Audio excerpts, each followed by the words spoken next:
As you already know, the Sustainable Development Goals are actually quite detailed because it's not only the goals that are provided by the United Nations, but actually each of these goals has more specific targets. So let's go through the targets associated with goal number 1 of the Sustainable Development Goals, which is to end poverty in all its forms everywhere. So the more specific targets are: by 2030, eradicate extreme poverty for all people everywhere, currently measured as people living on less than $1.25 a day. So here the United Nations provides a more specific target which can actually be measured quantitatively, which is very important because usually when we have global goals such as the Sustainable Development Goals, there needs to be some sort of assessment of whether or not over time countries are actually achieving these goals or not. This is very important. And because poverty is such a complex phenomenon which has different dimensions, as we will see also later on in our session, also in the classroom, it is very important to focus on specific aspects of poverty that can be measured more easily than maybe others. That doesn't mean that we should neglect other dimensions. As you will see, there are different targets actually, but this first target is very specific, and the advantage of that is that it can be measured and the progress of countries towards that specific target can be assessed. Let's look at the second target now. The second target says, by 2030, reduce at least by half the proportion of men, women, and children of all ages living in poverty in all its dimensions according to national definitions. So here we can see now that other dimensions of poverty are also taken into account, but there is also some freedom for countries to define by themselves what kind of poverty dimensions they think are the most relevant for their countries. Obviously, countries are very different. Countries are in very different stages of development. So for different countries, different dimensions might be most important, different dimensions of poverty. Now let's look at target number 3. Target number 3 is implement nationally appropriate social protection systems and measures for all, including floors, and by 2030 achieve substantial coverage of the poor and the vulnerable.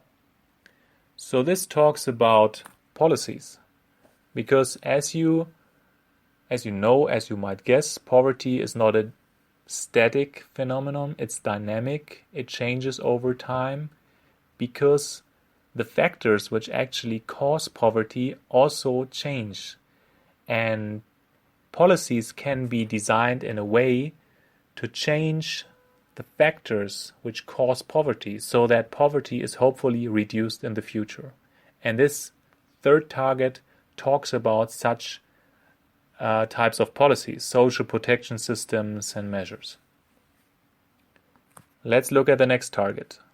By 2030, ensure that all men and women, in particular the poor and the vulnerable, have equal rights to economic resources, as well as access to basic services, ownership and control over land and other forms of property, inheritance, natural resources, appropriate new technology, and financial services, including microfinance. So this becomes very detailed actually, and it talks about several different, more specific aspects. Let's look at the next target. By 2030, build the resilience of the poor and those in vulnerable situations and reduce their exposure and vulnerability to climate-related extreme events and other economic, social, and environmental shocks and disasters. This specifically refers to the dynamic nature of poverty. Why does poverty change over time? hopefully we can achieve some improvement so that poverty is reduced over time.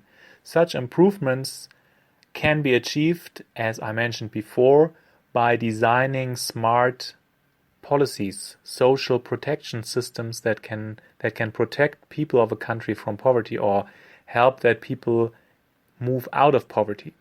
But also, of course, there can be negative changes over time. So events that cause people falling into poverty. Actually, those kind of events are usually referred to as shocks or disasters. And as this target specifies, there are different types of shocks that can cause households to become poor. And of course, there are environmental shocks, climate-related extreme events.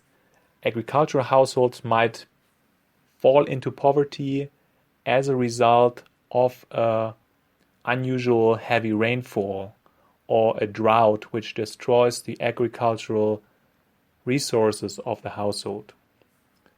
An urban household might face an economic shock due to the loss of employment of one of the household members. And there are many other examples of shocks, which can be economic shocks, social shocks, and environmental shocks, which can cause people, households, to fall into poverty, or if they are already in poverty, to fall even deeper into poverty.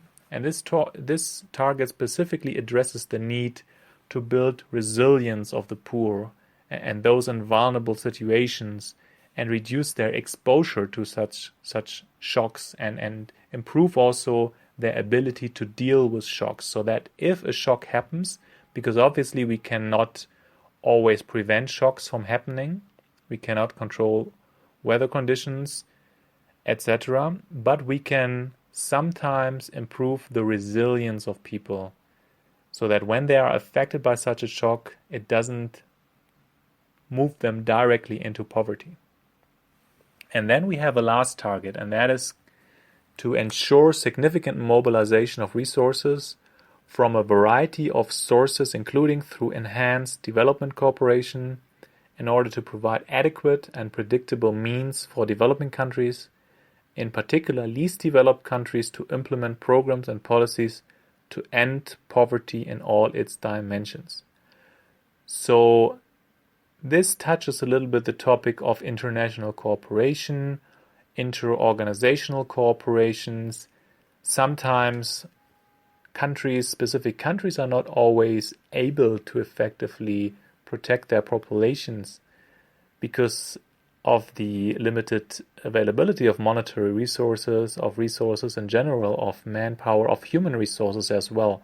So in that case, international cooperation is very important so that countries who are better off support poorer countries in their quest to reduce poverty. Now there's actually one more target.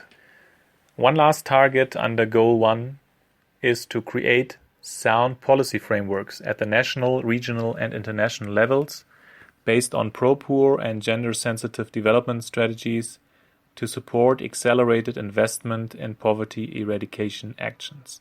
Again, this target addresses the need for suitable policies. One thing that is mentioned here is that development strategies should be gender-sensitive, so it also mentions gender inequalities as one aspect of poverty. That's something that will also be explored later on, specifically in the last session of this course.